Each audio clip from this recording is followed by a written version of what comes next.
Hello, আসসালামু আলাইকুম। আশা করি সবাই ভালো আছেন। ইনশাল্লাহ আমিও ভালো আছি।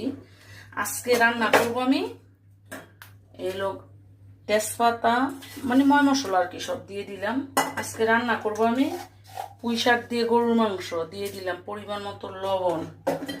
তারপরে দিব আমি এখানে হলুদ, মরিচ, দইনা, কারণ আমি একসাথে খাই। একসাথে ভাঙ্গায়া এটা আমি মিলাই নিয়ে একটু আবার লাল মরিচের গুঁড়া দিলাম। জাস্ট গরুর মাংস তো একটু ঝাল হইলে ভালো লাগে।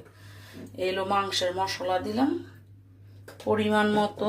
দিয়ে দিব আমি এই যে আদা, রসুন, জিরা পেস্ট করা।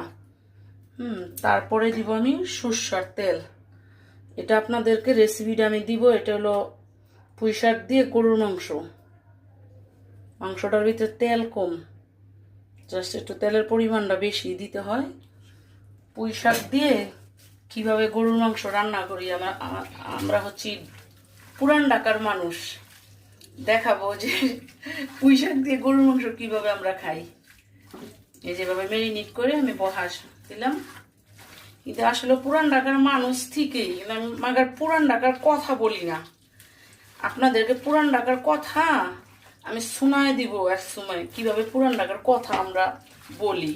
আর পুরান ঢাকার মানুষ আমরা কি কি খাইতে পছন্দ করি সেইটাও বলে দিব একদিন নেক্সট ভিডিওতে। ওকে।